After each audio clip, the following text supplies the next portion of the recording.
So, welcome, everyone. I am happy to introduce Andy Johns to you, who is going to tell his story around awakening.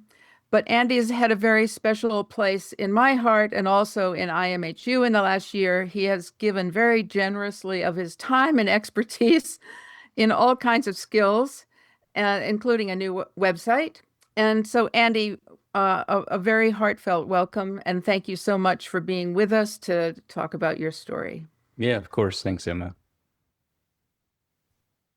So, to begin with, when did you feel like things started? When did you get an inkling that something was going on that's a little different? Yeah. Well, there was one very um, explicit experience. But before I get to that, I'll give a little bit of context in the run up to it. So I grew up small family farm, blue collar community, very simple sort of upbringing. Most of the years were great. But there were some really difficult years as well. My mom was very, very mentally ill, in and out of psychiatric hospitals, sometimes for weeks or months at a time. She had attempted to take her life on multiple occasions. And ultimately, at the age of when I was 10, she passed away from her mental illness. And and so there was a couple year period in there that was very, very, very difficult for not just myself, but our whole family. But at some point uh, along the way, I think it was part nature, part nurture, but a part of me clung to what I call the drug of achievement. I didn't, I was hurting emotionally quite a bit, not only from that experience, but from some of the neglect and abuse that I'd experienced when I was really young as well. And I think a part of me realized that, oh, it feels really good.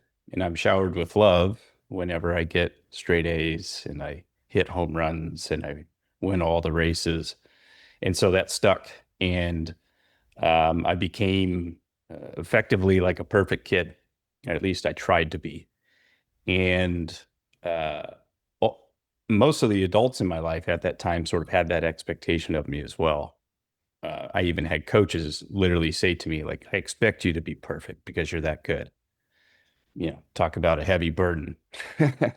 um, and so I was a straight A kid, captain of the teams, voted most talented in high school, graduated number three out of over 500 kids, and was, just like one A minus away from valedictorian kind of thing. Go on to a top 20 university, graduate in under 4 years, pay my way through it. And then that internal motor in me that was really driven towards success somehow caught wind of this thing called Silicon Valley in the tech industry. And this is back in 2005, 2006. And I sort of elbowed my way into the tech industry.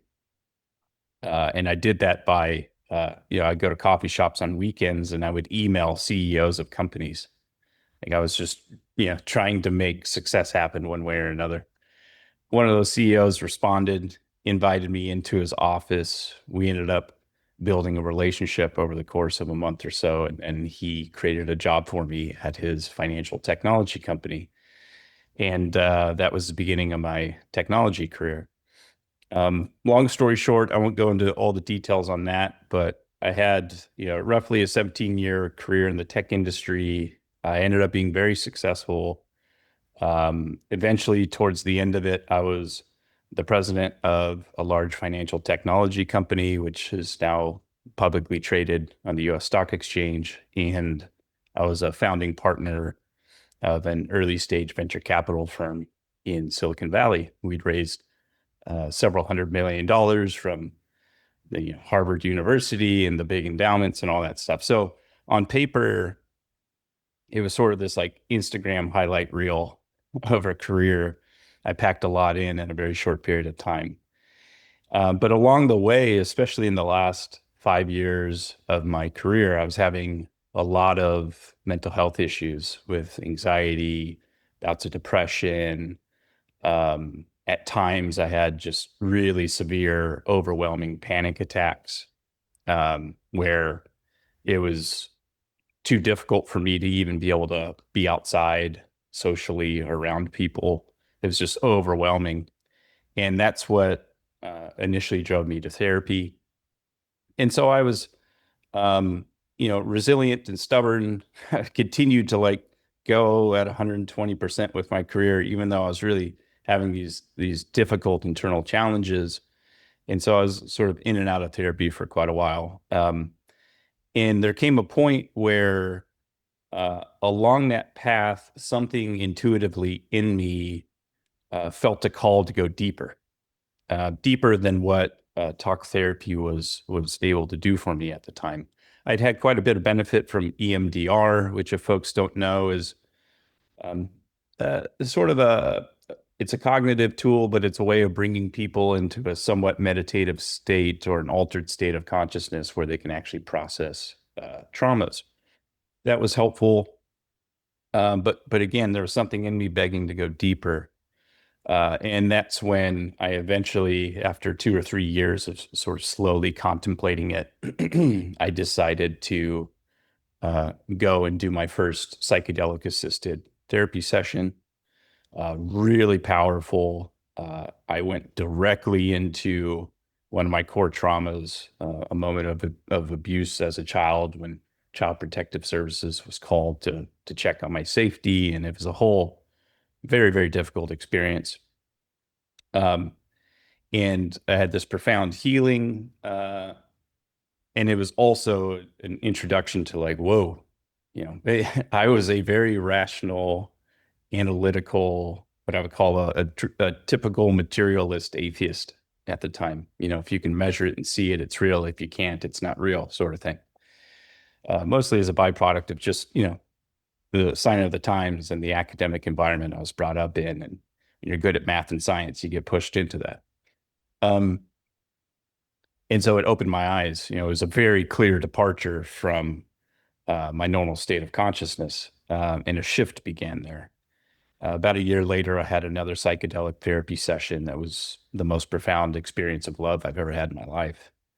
Um, and I had a very intense mystical experience there too, where I believe I had a direct encounter with an entity that was symbolic of Shiva from the Hindu tradition, where in this direct encounter, it was this sort of elaborate experience that this entity had created for me, but it gave a very clear message of it's time for a fresh start. And so I bring these experiences up because healing some of the childhood trauma, having this encounter with a spirit, an entity of sorts that was as real gets. It's the sort of experience where you come out of it and you're like, I know that they like to say you hallucinate with psychedelics, but that wasn't a hallucination. That was that felt as real as sitting down and having coffee with somebody. Um, and I share those because in healing some of those traumas and then in receiving these powerful messages of it's time for me to change and head in a new direction, uh, I began to really deeply feel and understand for the first time in my life the correlation between my childhood trauma and all the circumstances of my upbringing and how I was just relentlessly driven to achieve. And yet I could not break that power of the achievement drive. And that was literally my intention going into the first psychedelic ceremony. Is I said, I'm burned out, I'm exhausted, but I can't seem to stop myself. And I have a really deep sense that the death of my mom has something to do with that, and lo and behold, I received that direct, clear answer.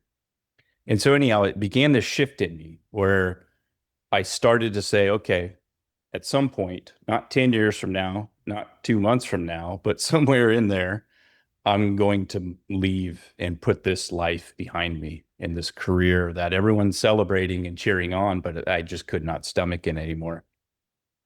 And fast forward a couple years, it's 2020, and I get to the point to where I have nothing left, no energy, I'm exhausted, and there's this rising feeling just in my gut without words, but if I were to give it words, it was saying, let go. It's time to let all of this go. And so the first step I took was I moved out of Silicon Valley. I was still working, helping run the venture capital firm. But then a couple months later, I sat there on the couch one day, just staring at my phone for a couple of hours, trying to convince myself, just call my partners and tell them I'm done. Like, just do it. And so after years of just grasping and holding on to that achiever in me as much as I could, I finally did place that phone call and told my partners I'm done. And so I stepped down from the venture firm. I had to step off of all the company boards that I was on. I had to go through a couple month process of literally unwinding my career and all these responsibilities that I had. Right at the point where I was about to reach the peak. I was either going to be a successful venture capitalist making tens of millions of dollars or more, or I was going to be the CEO of a public company. That was the path that I was on. And I stepped away from it. The equivalent I think of looking back at it is almost like imagine being an athlete your whole life.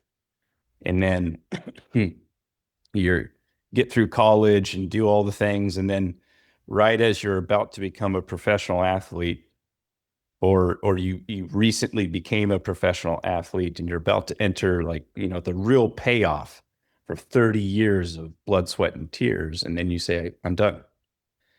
And that's what I did. There was just something in me that's just screaming, like, walk away, leave it behind. And I couldn't resist that anymore. And so when I finally did, I found myself now, I had moved back to a small farming community close to where I grew up. I just wanted something simpler, more peaceful. And I just temporarily rented this apartment, and I'm in this apartment by myself with now this gigantic hole in my life. Whereas I had been for 30 years constantly grinding, all of a sudden it was all gone. And I was in a very, very dark place because in that space that I created in my life, a huge amount of pain came to the surface. I had very clearly used workaholism, achievementism, if you want to call it that, in the modern day cocktail of numbing out with sex, drugs, rock and roll, social media, whatever you can to just avoid what's under the surface. It all just came to the front. And I was spiraling in a big way. I was alone. I'd left everything that I was familiar with. And in a way, I look back at it now as it was like one big, in sort of a religious framing, one big renunciation. I'd sort of renounced the material fruits. And so I was struggling. I'd wake up in the morning. First thing I wanted to do was just intuitive. I would just sit up in my bed and I would close my eyes and start meditating. And as soon as I did, I would just cry and cry and cry. And that went on for weeks. But then there came a point where during meditation, I began to feel waves of energy moving through my body, specifically up my back and cascading over my brain. It felt like a wave of cooling, emollient energy just washing over my brain. And then I noticed I could control it with my breath. as I would breathe in and breathe out, I could conduct it. I was in control of this. And I began chanting this mantra to myself every time I would breathe in. And even now, as I do it, I can feel the energy move up through my body. And then I would visualize it washing over my brain, and I would say the word heal. And as I was repeating that word, heal, heal, heal, there came a moment where I had an instant realization that was a painful one. I had this experience in the meditation of a collage of faces flying at me all at once. And there were faces of people I knew, friends, family members. And it was a specific set of faces because it was the faces of all the people in my life that I hadn't acknowledged it. But, of course, my subconscious or my higher self, however you want to think of it, it knew it was true. But it was a collage of faces of all the people in my life who had addictions, who were struggling from addiction, have family members living on the street from addictions. My mom was an addict. And then it was my face. And then I opened my eyes and I said, oh shit, I'm an addict. And I just broke open with a tidal wave of shame that anyone who's struggled with addiction knows. Because it's not a moral failing. There's a part of you that in that addictive cycle, especially when you get whatever you're searching for, and you get that drug, you get the hit from it, and then you come down from it, and the dopamine cycle shuts off, and then your prefrontal lobes come back online, and you're very aware, and your executive function is there, and then you say, why did I do that? And it was like all of that shame just came out at once. And for several days, I just cried and cried and cried, and I felt totally broken. I just felt like a broken person. I can't remember the exact time frame, but somewhere around, I don't know, a week or so after that experience, I was sitting in my home office, and now it gets to your question, Emma, was there a specific, I had these numinous experiences, but it was sort of meditation and psychedelic induced. But this one was different. I was sitting in my home office, which was just an empty bedroom in my apartment that just had an IKEA desk there, and white walls. There's a very barren experience. But it's about 6 p.m. and I'm on my laptop and I'm still sending out a few work-related emails, truly just trying to wrap up my career because it took several months for me to unwind all of the commitments that I'd made. And as I'm doing that, I suddenly feel this immense presence around me. It felt like the room was occupied by something other than myself, something powerful. And not of human form. If I were to describe it, it just felt like an energy. And it felt like it enveloped me. And when that happened, my whole body lit up with goosebumps, and I could feel that wave of energy moving through my body again from head to toe. And then it in a sense took control of me. The experience I had was as I was sitting there and I realized whoa, what's going on? It directed me. And what I mean by that is I didn't hear words in I didn't audibly hear words, but in my mind, in my heart, in my body, it was this very clear direction I was being orchestrated. And it said, stand up. And so I push back from my desk and I stand up and I walk to a window a couple feet away that's facing to the west.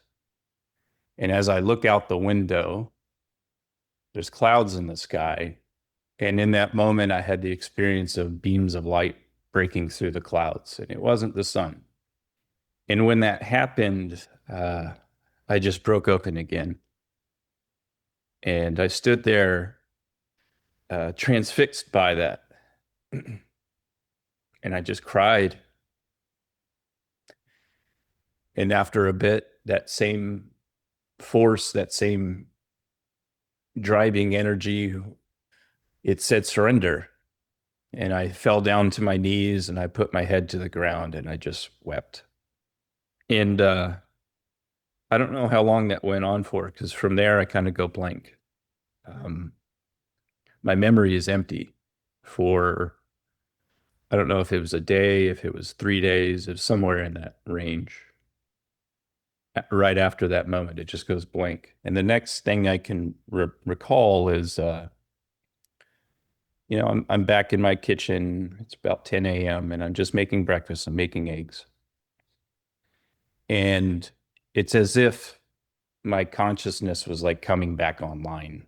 That's how that's how I relate to it in my memory of it.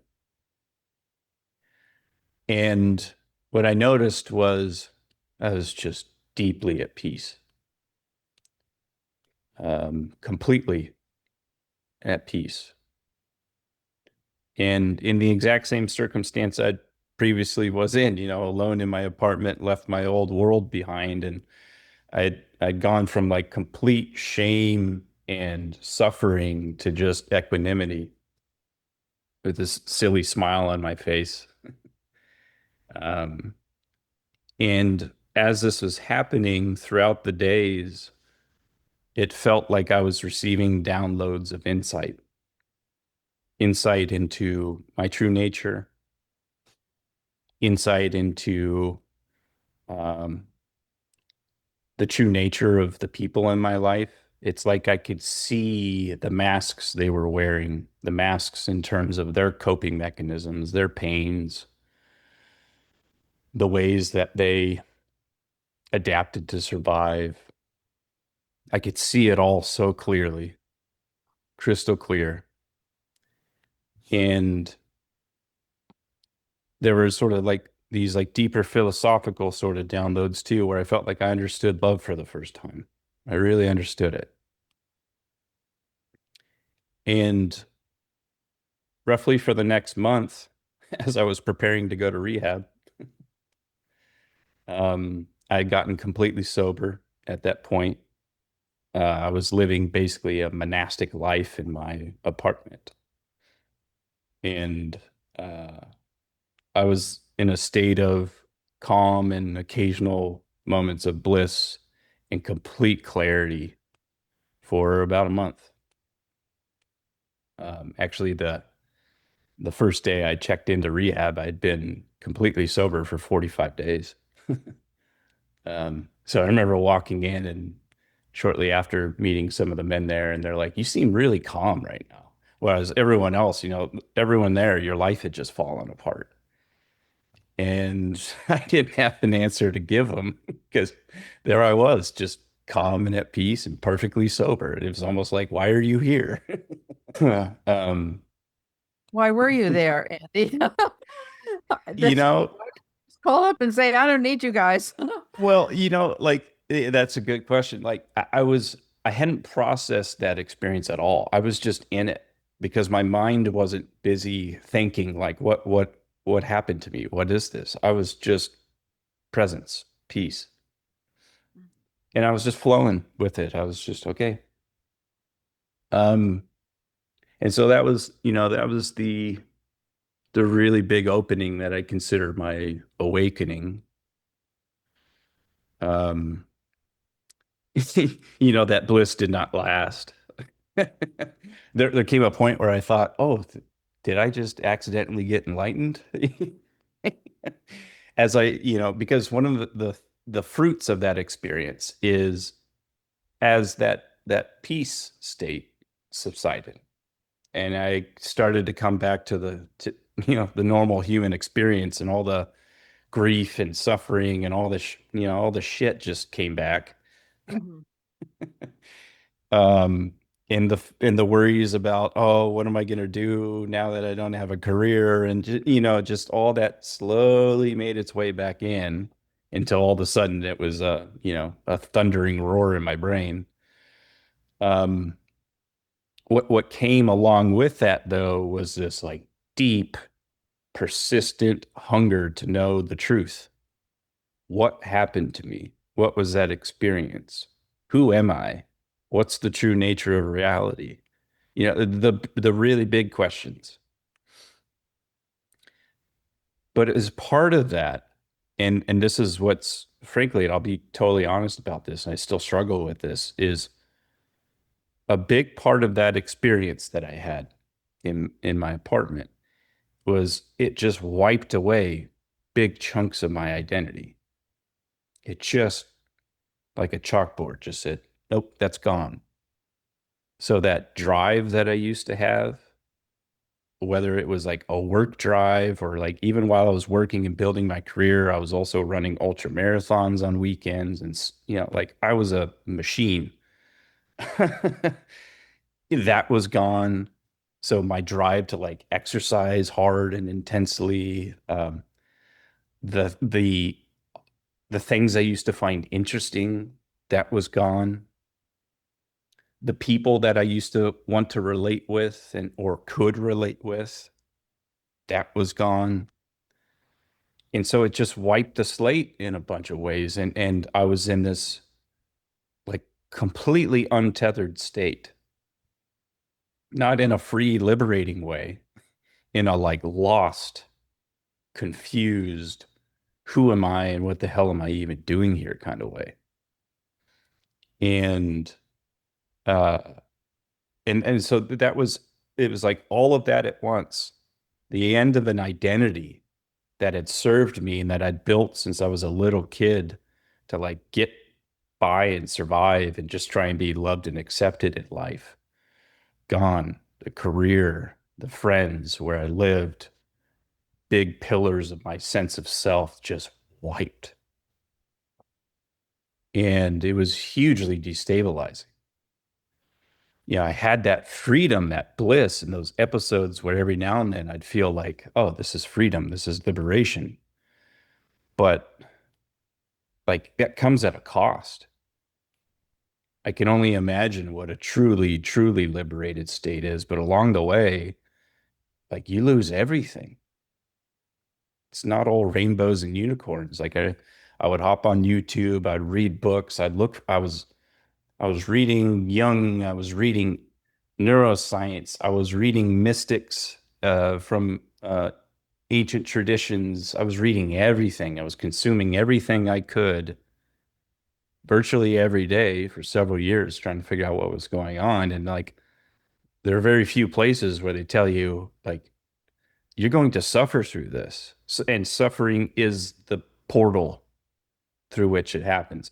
Maybe not for everyone. Maybe there's, some where for one reason or another, we don't know why, no one knows, their pathway into liberation is, graceful, peaceful, easy. But from my experience and from all the research I've done, and now the hundreds of people that I've interacted with and spoken with along the way, trying to find these answers, like, no, it is not easy. It's not, I'll be explicit here. It's not the bullshit you see on social media about, oh, it's love and bliss. I know those people are lying. I know they're bypassing. Um, they haven't gone through the darkness, and that's when I learned what a dark night of the soul was. I was in it. Andy, I have a question that's a few paragraphs back, if you don't mind. You Sure. mentioned that you showed up at rehab. I asked you why, but then Yeah. you didn't go on and say you left actually after five Oh, minutes, or whether you stayed on in the program, or it was meaningful, or what mm. happened. You mind Yeah. going So, a moment? yeah, I'd love to. I mean, it will never happen, but if you wanted to create the greatest reality show ever, you would cast it in a rehab center because it's just a wild experience. It's raw life. It's life at its rawest. A group, at this point, I'd roughly, it's kind of a rolling basis. Men come in and out as you go. And there's 30 or 40 men that I spent time with along the way. But it was hard, brutal, because as I'm there, it's this experience of equanimity is disappearing. And it's not only my own stuff that I've got to directly encounter and just really struggling through it. Because especially like anytime you remove whatever the dominant stimulus are in your life, and you just drop into that empty anhedonic state where nothing feels good, nothing is interesting, nothing brings you joy or pleasure. And then I'm surrounded by other people just deeply struggling, really hard stories, and we're all just going through it together. So you And did so the whole program, yeah, I did. I did 45 days there. 45 days. And um, along the way, you're doing tons of work, group therapy, individual therapy, this, that, the other, neuroscience lectures. You're just, trying to, they jam as much as they can. And you're busy from 6 a.m. till 10 p.m. every day. Wow.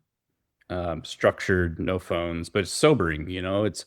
I go from being high achiever superstar and like everything that I do to I walk through the front doors of this place and they say, give me your belt and give me your shoelaces. You can't have anything that you might use to harm yourself. Wow. And a bunch of other people there in similar conditions. And while you're there, marriages are falling apart, like lives are just collapsing on people, and you're all just in it together every day, all day. Really, really hard. I'm glad I did it. I don't want to do it again. um, but it's the most honest environment and experience of my life. And so I say it's very clear, every day you're doing a 12-step meeting.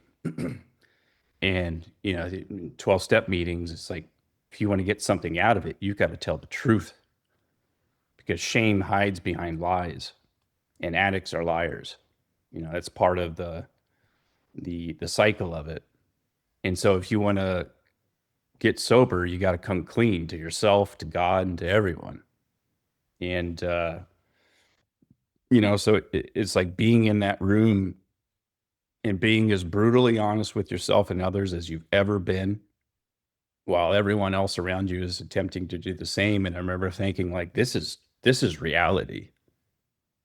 This is as close as reality as I will ever get.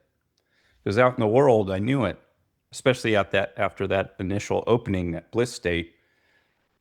Like, I remember going into a restaurant to have lunch, and I'll never forget this. This was how I felt. Like, there was no chatter in my mind. There was no voice. I was just there in awareness. And I'm sitting in the restaurant, and it was this very distinct feeling that I'm on a stage. This is an elaborate stage of sorts. And everyone here is a character or an actor on that stage, but they don't know it. And all of a sudden, I was the only one on stage in the middle of this elaborate play, completely aware that, yeah, this is not ultimate reality. And I had somehow unplugged myself from the illusion of that actor I was playing, Andy the Achiever, And did that happen after you were in rehab? Where before. are you in the story? Yeah, Before? sorry, to piece it together. So this is like a couple of days after I'd sort of like, had this big experience, and then I'm kind of in my bliss state, and I'm still in my apartment, but I'm like going outside now, and I'm starting to interact with the world, and it was a totally different experience. Got it. And Got then it. eventually, a few weeks later, I end up finally going into rehab. I just had to wait until they had availability. Um, and yeah, and that rehab experience was just like, everyone take your masks off. And so it was so hard. But, what I learned is, all the clinicians there, they get together once a week and they kind of do a mastermind where they all collectively evaluate how is each person doing, and they make a recommendation. And in 90% of the cases, it's, hey, You need to go to an intensive outpatient, or you need to go directly into another rehab for folks who have like really, really bad, say, substance addictions, life-threatening things. Um, but for me, they said, just go home. Mm. Just go home.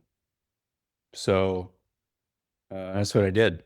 But when I went home, it was okay. I'm the bliss had worn off, and it was clearly in the full state of okay, I just unwound along with divine grace an entire life and huge chunks of an identity. Now what? And that was back in that's at that point it's now June of 2021, and that's Mm. where I was, and that's when the hard work began.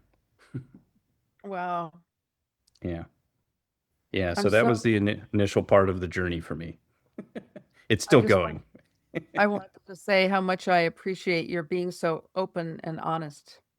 And it's it also occurs to me that being in rehab can be a hugely spiritual awakening experience because of this profound confrontation with reality, your own and others. Yeah, it's a direct and you're still given the free will of how much am I going to actually engage directly with this, and how much am I going to just drop all the bullshit and actually, admit all the things I need to admit and do the things I need to do and sit there as I listen and I watch as another man's world falls apart. Yeah. It's yeah, that is a spiritual experience. It's suffering directly in front of you, and you're with it, and there's no escape. Yeah. So, Thank you for saying more about that. yeah. And I think it's one of the gifts of this experience of having this old identity wiped away. The old me, which there's still parts of it there. Like, I don't want to give the perception of like, oh, full liberation. No. I struggle all the time still.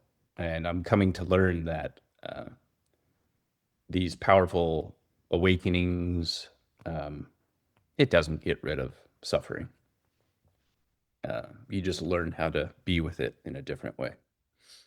Um, but yeah, so I don't want to give a false impression, but yeah, that was the beginning of the process. So I go back home, totally lost, no idea what to do with my life, and just cycling through these cycles of like grief and rage and frustration and confusion, and it was more negative than positive in terms of emotionally, psychologically.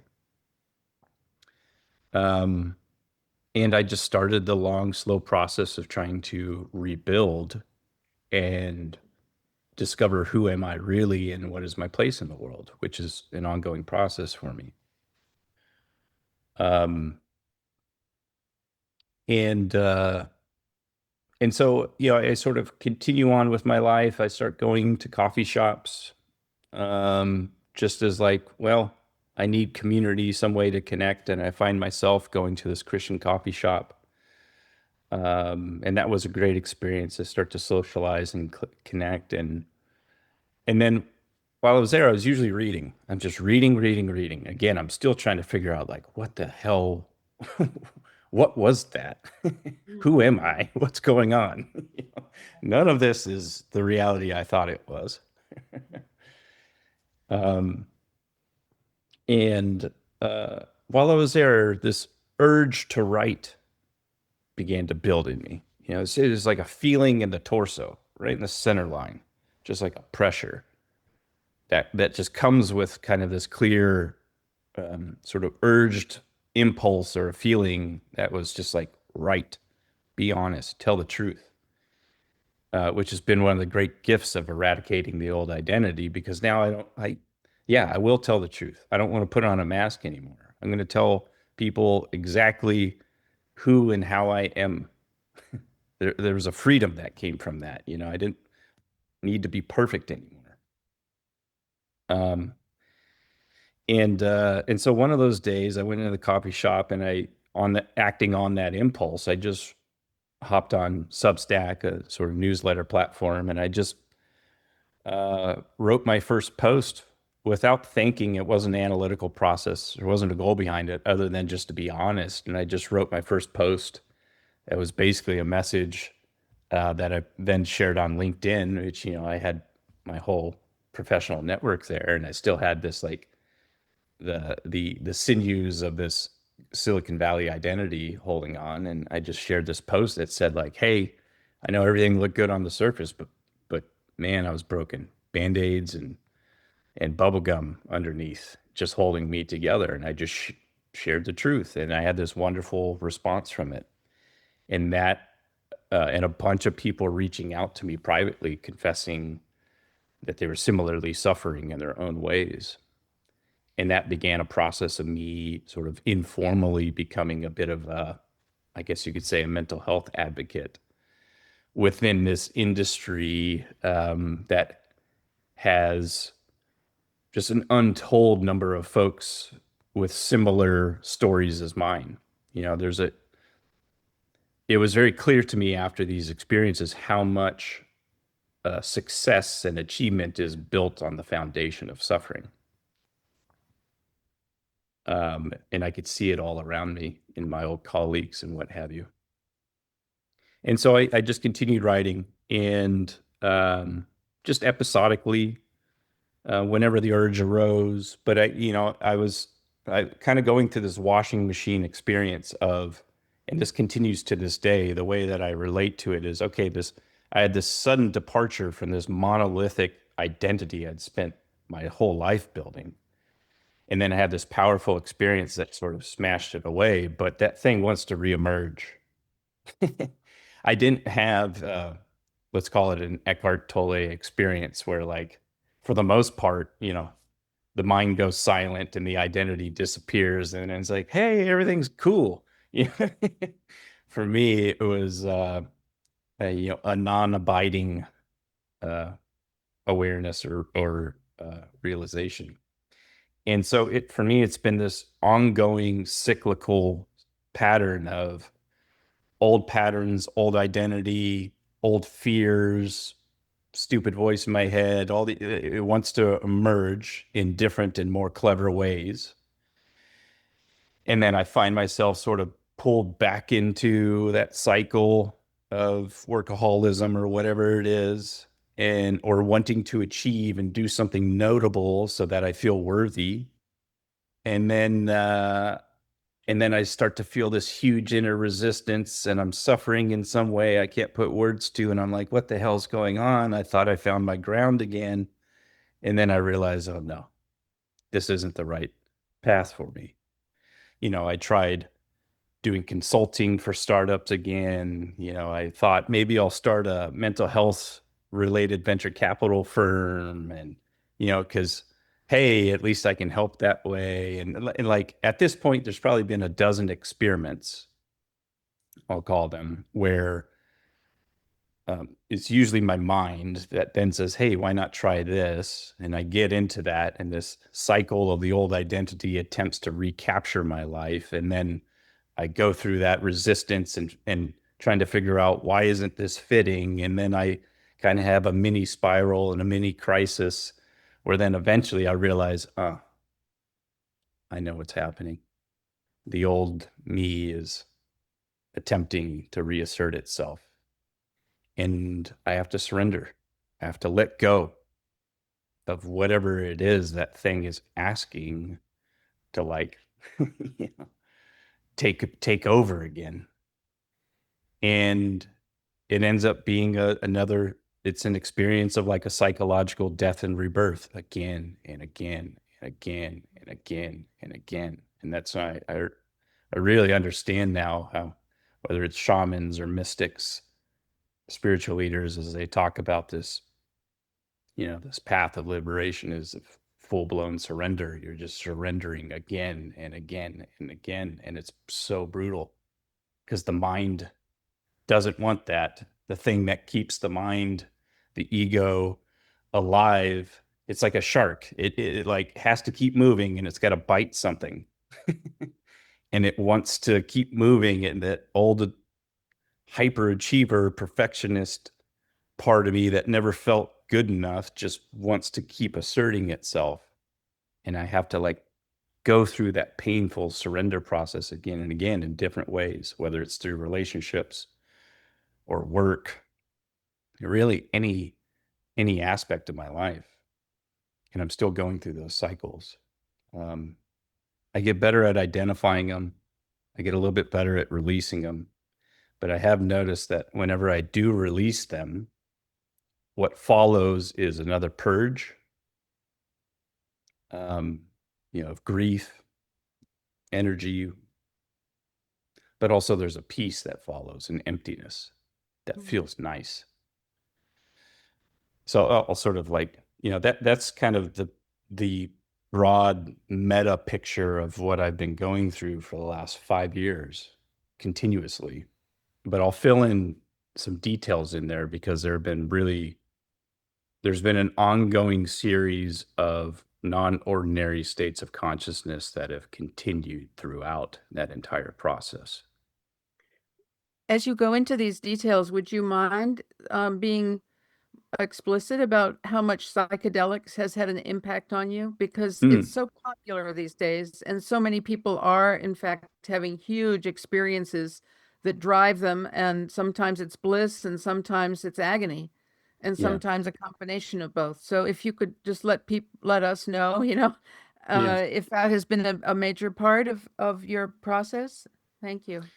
It has been. The way I think of it, I just try and think in terms of like these simple frameworks of like, I had this big, strong identity, this ego, and whether it's talk therapy or it's psychedelics or it's breath work or it's various somatic methods or it's different spiritual or religious practices or it's certain austerities, like there's all these different tools. There's dozens and dozens of different tools that you can use to kind of excavate through the layers of the mind, try and get to the kernel of what's really underneath it all.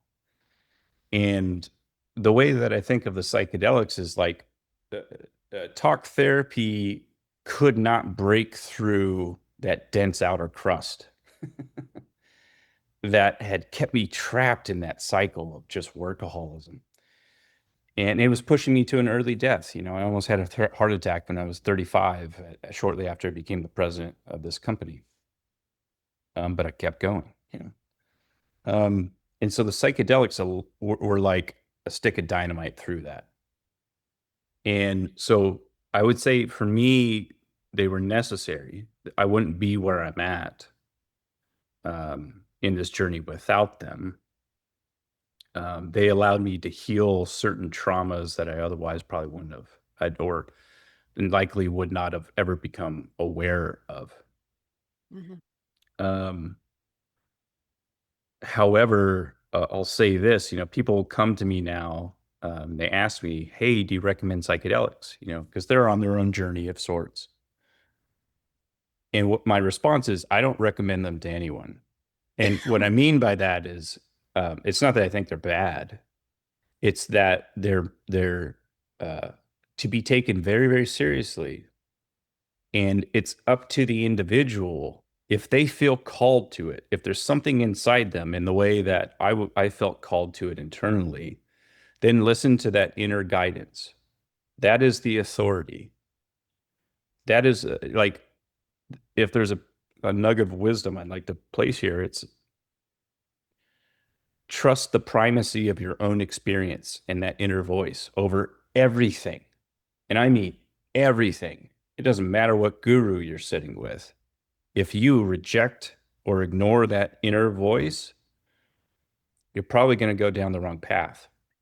Or at least it'll be a cul-de-sac, a little detour, until that inner voice says, hey, wrong path, right? Get back on it. Um, And so, yeah, psychedelics played a major role. In fact, it's one of the fruits of this experience is I've now been on the board of a nonprofit for a little over 4 years called Heroic Hearts, which serves psychedelic therapy to military veterans with PTSD. And I see a same pattern, which is, you know, if you're a veteran, it's your identity, it's your community, it's your purpose. It may be your trauma. Like it's your whole sense of self that could be built on that life of service. And then eventually that service is gone. And and and so veterans will go through this catastrophic identity collapse in the same way that I went through my own, or in some similar fashion. And then you throw in a pile of trauma, potentially from war, potentially from childhood, or both. And and then the Veterans Administration is just saying like pills on pills on pills on pills, and there's no clinical evidence to suggest that that's the way to go. But these people are like deeply suffering in many cases, and you might need that stick of dynamite to shake you out of that. Yeah. And that's the role that these plant medicines can play. So, would you feel comfortable talking about the quantity of times that you have felt that it was Sure. really important for you to move into it? Because it is spoken of as being explosive, literally, just as you were Mhm. talking about like it being a stick of dynamite. Yeah, yeah. And I'll also speak to the clarity I have around when enough is enough. Like I also love the metaphor of like shaking up the snow globe.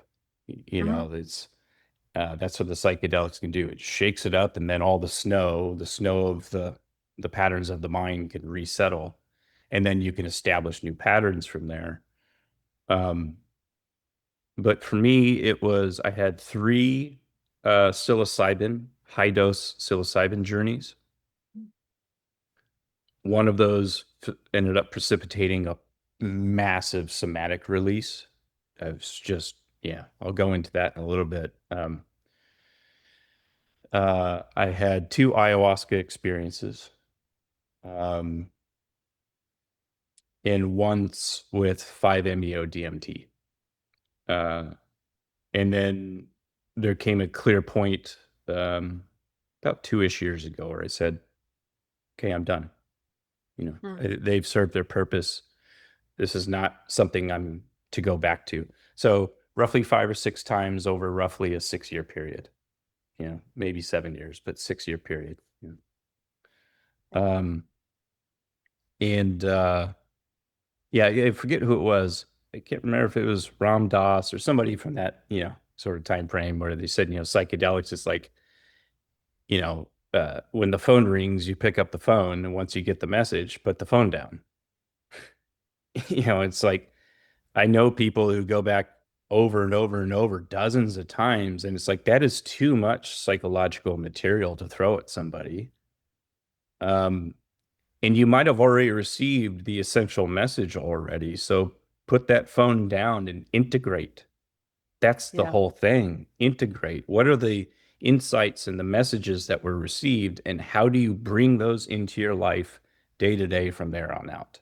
That's where all the fruit is born. And so that's kind of the place I've been in.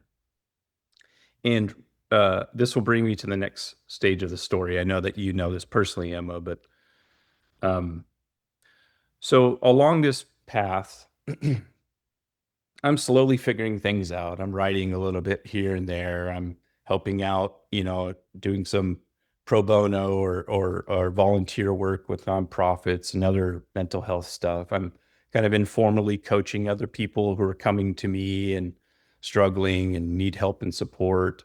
And I'm running all these experiments, trying to figure out what actually captures me. And most of the time, it's like, oh, that's not it. It's just my old ego again.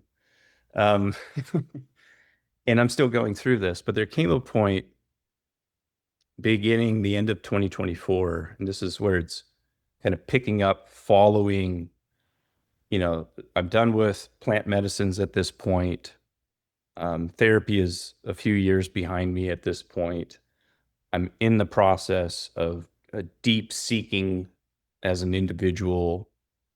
I'm starting to join spiritual communities. This journey had very clearly crossed the line from a psychological experience to a spiritual one for me. There was something transcendent that was acting in my life, and I was trying to learn how to um, work with it. And so it's the end of 2024, and I begin to have these spontaneous experiences of deep emotional catharsis. I refer to them as my crucifixions because when I would have these experiences, it was the emotional anguish of dying. And what would happen is, excuse me, anytime I would pray, like deeply contemplatively pray, or I would be in a spiritual or religious environment, something in me would open up. And what would happen is my entire body would begin to shake and tremor uncontrollably. My heart would begin pounding, 150 beats a minute, it's running. I'm sobbing, the tears are flowing. And then while this is happening, eventually I could feel it building from my stomach and up into my chest. This immense pressure where I could tell I have to scream. And it wasn't something I could control. I couldn't keep it down. I had to let it out. And eventually, in the midst of the shaking and the tremoring, and I'm coughing and I'm writhing about in this really intense emotional somatic expression with the most primal, like a death scream would come out. And, the veins popping out and just, ah, and just, and that would go on for anywhere from 30 minutes to 2 hours at a time. And then it would slowly pass. My body would calm back down. My heart rate would drop, and then I would be empty. And I'd feel purified in a sense. But as these experiences were happening, they weren't attached to like memories or childhood experiences or anything. It was just raw, energetic, and emotional release. And it had happened a few times, and then it's Good Friday of 2025. And my dad texts me and he says, "Hey, you want to go to church?" And I thought nothing of it. I hadn't planned on it. I don't really go to church that much. I have previously, but I never really thought of myself as a Christian or Catholic. I don't have a particular denomination that I hold on to. I sort of view all the world's major religions as having a mystical kernel that I can relate with, of trying to connect people back to the source of all creation. And so I find a unique form of beauty in all major religions. And I said, "Sure, what time is it?" He says, "Oh, it's noon." And I check my phone and it's exactly 11:11. And then that pit in my stomach hit. And I mentioned 11:11 because for anyone listening to this that's into the Jungian perspective and synchronicities, I was very into that because during this process, I'd had dozens of very intense archetypal dreams that brought me into researching, like, what are these dreams about? Why am I having them? That brought me into everything Jungian and transpersonal psychology, having dreams of world-ending floods, world-ending catastrophes, and I'm the savior in the dream trying to save people's lives, like really intense imagery that when I would wake up, I would have these purges. And it would take a day or two for me to like recover from them. And that went on for 3 years. It's still going on. But anyhow, I see this 11:11, which is a number, a synchronicity that had occurred dozens of times during this time frame for me. And I immediately knew I need to go to church. I looked up at God and I said, "Okay, I'll go." Go to church. And while I'm in church, in the ceremonies of Good Friday, which is symbolic of the death of Christ on the cross, on the cross, I became intensely transfixed on the cross that was on the wall in a way that felt like something deep, like my soul could relate to what that symbol meant. It was a death and rebirth. It was a surrender of the self to something higher. And it initiated another one of those purges. while I'm in church and my whole body is shaking. I now understand why the Quakers were called the Quakers. And the scream is rising in me, and I tell my dad I have to run out because he sees the emotional state I'm in. I run outside because I don't want to scream in the middle of mass, fall on the ground, and just it passes. And I thought, okay, another episode. My dad saw it for the first time. He was like, okay, yeah, I see what you mean now. And the pastor said, you're having a powerful encounter with the Holy Spirit. God is at work. But what happened is over the next 4 days, I effectively slipped into what I would just say is a spiritual psychosis. Mhm. I was in immense psychological, spiritual suffering for 4 days continuously. And all I could do was lay in bed as my body shook and I coughed and I screamed and I was sweating profusely and something was pouring through me. Interestingly, during that 4 day period, there was a 1 day break, which was on Easter Sunday, where that same experience of complete peace and calm was there. And I thought, oh, thank God, the resurrection, I'm reborn. And I'm thinking, like, what is going on here? Who am I? Why is this happening to me? Like, I'm not special. Um, but also, why am I suffering so much? What did I do? What did I do wrong? And this ongoing feeling that somehow I was letting God down and just trying to be the best person I could be. But I almost didn't make it through that experience. I was very close to having to be psychiatrically hospitalized. Um, During it, I just held my dad's hand and I said, there was something in me that I was still very coherent. It's not like my mind had lapsed into being disconnected from reality. I was completely coherent as all this was happening. And I said, just hold my hand. I think that there's something powerful here. I'm being healed. Just trust me. Just trust me.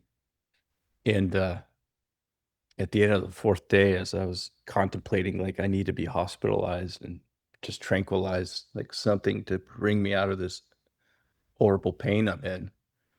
During one of those purges and the most intense moment of it, as I'd mentioned earlier, there was no like biographical material, memories or experiences of trauma coming up that would explain somatically and emotionally why I was going through what I was going through. It's just raw suffering coming out. But there was one moment during the most intense part of it where I had my eyes closed and my body's kind of wretched and contorted. Um, and I saw a very clear flash of, just a couple second flash of an experience, where it was the perspective of being as if I were in the position of being very young, um, unable to defend myself, and being on the receiving end of sexual abuse from uh, from a now deceased family member. And it was very, very clear. I know who it was, but this is the I guess you can call it the mystical or the mysterious aspect of it, and why I'm now increasingly drawn to and spending more and more time working with deeper sort of orthodox and mystical traditions, especially in Christianity. In many of the, I'd say all the major world traditions, they're more orthodox parts of them have this concept of sometimes people process not just their own pain, not just their own suffering and trauma, but they process that of the collective or that of their ancestors. Because the person that I saw was the person who had sexually abused my mom and was responsible for her suffering and why she's not with us. And I shared this with my dad and certain family members. And as I'm, my mind is trying to make sense of all this because it's so intense and out of the ordinary. And the modern biomedical model of mental illness had nothing to offer me other than to try and tranquilize me. And I just knew, I was like, this is not the path. This process needs to continue. I think of it as like the psyche's version of a kidney stone. The body is trying to get something out and it won't be pleasant, but it needs to be expunged. But in speaking with my dad and, sharing these experiences, I said, like, I don't know if that was happening to me and this was a long buried memory that my psyche had covered up, or if this was me somehow reenacting and processing my mother's experience from when she was abused. I think it's the latter. I think what I was releasing in all these experiences was some amount of maybe my own pain. Maybe it's pre-verbal stuff when I was really young, like what Stan Groff wrote about. I think he called it like a coex complex, when these large clusters of emotional, psychological material all moves at once. And I think it's highly likely that this was ancestral in nature, maybe collective in nature, as Jung talked about, the collective sort of unconscious, and as many mystical traditions talk about, the collective suffering. And that for some reason, some people are a conduit for that. Mm-hmm.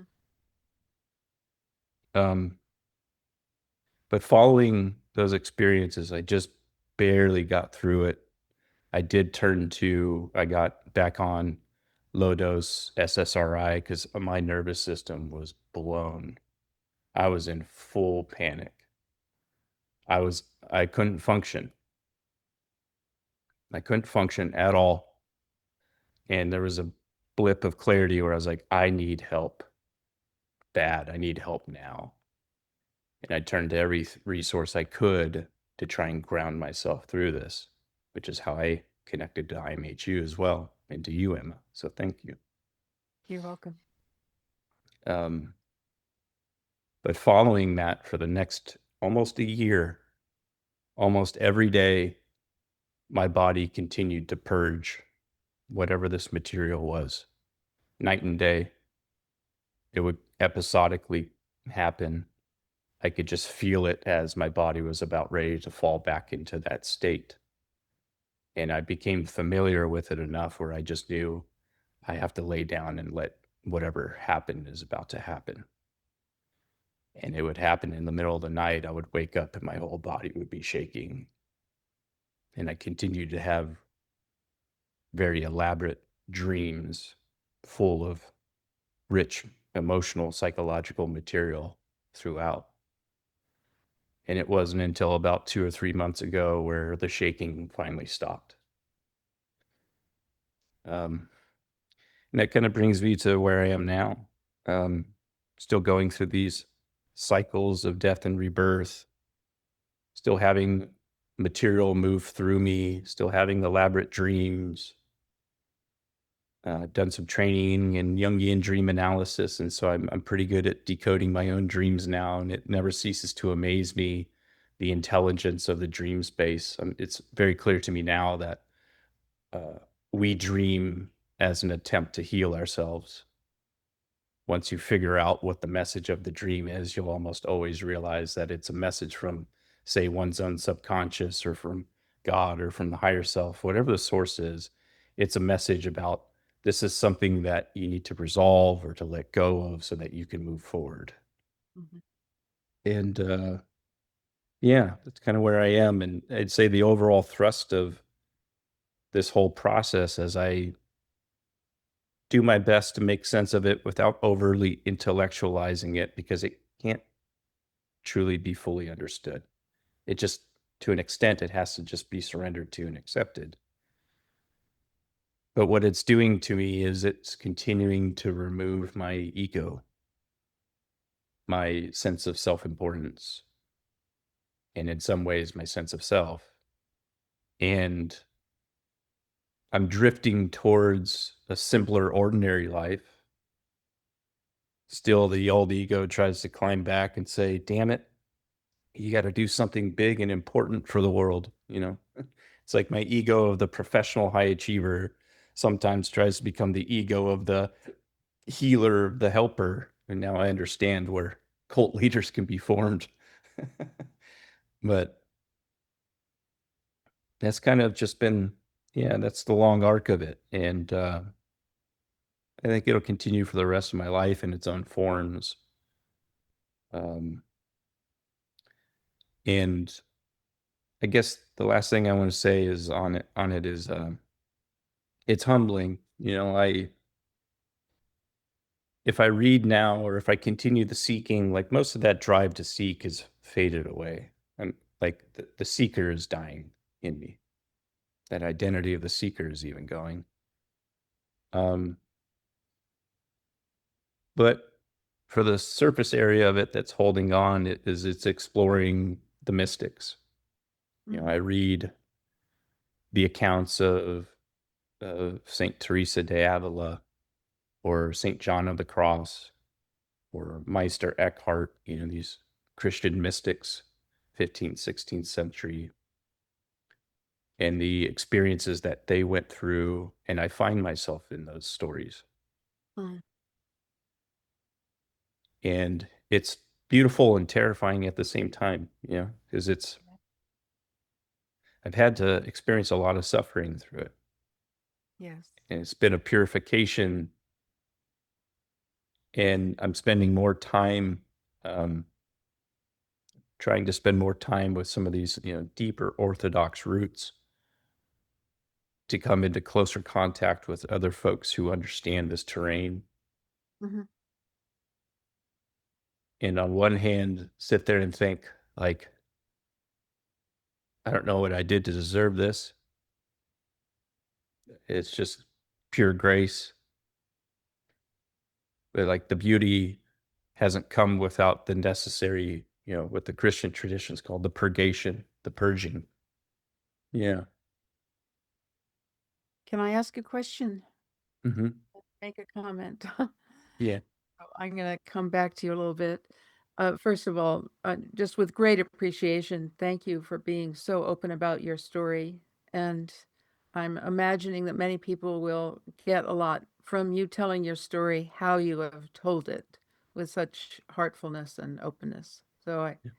just want to thank you for that. And I'm wondering,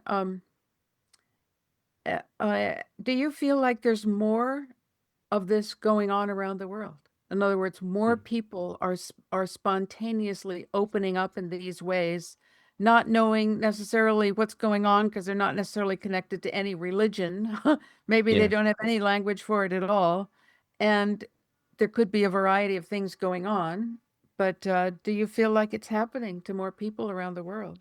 I know for a fact it is. I can't say whether it's increasing in frequency or not. I don't have that perspective.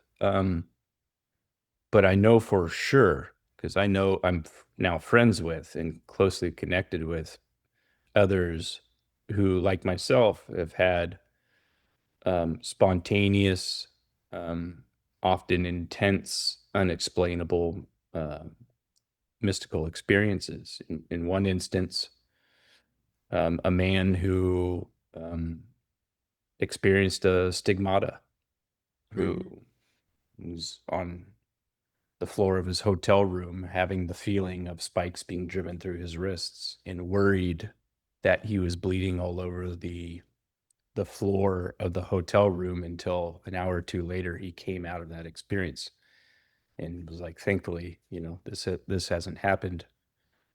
Um, but the fruit of that is it's drawn him, he's still on his path towards, more service, a life of service. um I I now personally know dozens of people where they have had their own elaborate stories with various forms of altered states of consciousness, and my observation of what is happening as a result of these experiences is an eradication of their ego. They're drawn towards service, a simpler life, and their own sort of special gifts seem to sort of emerge through it, whether that's as a writer or a poet or an energy worker or whatever it may be. Yeah. But Thank it's you. definitely happening.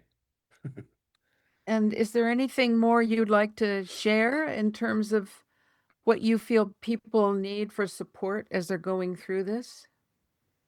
Yeah, I'll say, I mentioned earlier, but I'll say it again, is like truly trust the primacy of your own experience. Like seek help from psychologists, psychiatrists, somatic workers, spiritual counselors, communities, from the love and comfort of a pet, from the calming embrace of a walk in nature. Like, turn to all of those things because chances are you're going to need them. Um, but at the end of the day, like, turn inward, trust that inner voice and your direct experience. Because from every story I've looked for around these mystical traditions and ancient contemplatives, and to the modern day, for the people I've connected with are going through their own process, they're all different. They're all different. They're as unique as our fingerprints are. And I'd say minimize the, like, in your seeking, because I think it's part of the process, always have that voice on that says, let me search for help. Let me comb whatever sources of information I can to try and find some orientation on my path, but take it with a grain of salt, and don't forego your own authority through that process. Don't get on YouTube and watch 1,000 hours of people who are probably in some way performing talk about the beauty of their spiritual awakening. Like, it's probably bullshit. It's probably it's probably performative, at least in some way. Um, and don't get pulled in by, have discernment. The discernment is so important.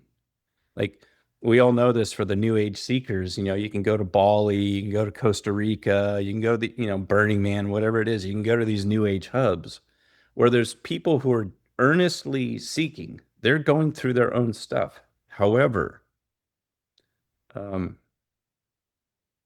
there are a lot of false idols in those places. There are a lot of bypassers in those places, and there are perpetrators. Mm, Um, just because somebody has these experiences does not mean that they are all of a sudden flawless. I'm not flawless. I'm as broken as anyone else. I still have my relational attachment issues. I still turn to things to numb out from time to time because I need it, because the impulse is in there.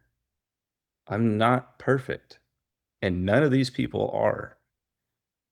And you may suffer immensely through this process if you think that there's just some other person there that has your answer for you. Like, you have it, mhm. So the discernment of having the guides and supporters, but at the end of the day, not, I've met so many people where they're spiraling. They have no clue where this path is taking them because all they do is ask everyone else for their opinion on it. Whether that's the the pseudo shaman in Bali who started serving 5-MeO DMT to people 2 years ago and doesn't have any real lineage behind them, or it's the person on YouTube or whatever. Like, there's an abundance of information and an explosion of like these new age guides out there, but they cannot replace that inner message. They cannot. And that discernment is really important for your own safety and protection, and so that you can just find your way through this as gracefully as possible. Yeah. Thank you. So you've shared very generously again about your story as well as your good advice. Been through an amazing journey so far, and I'm sure there's more life ahead of you. Yeah. So I just wanted to wish you well, Andy. And if you have any last words, now's the time. And otherwise, we'll be saying goodbye. Or after that, we'll be saying goodbye. Yeah. Thank you, Emma. Thank you. And to all the work that you're doing at IMHU to give these stories a home and to provide support for folks like me.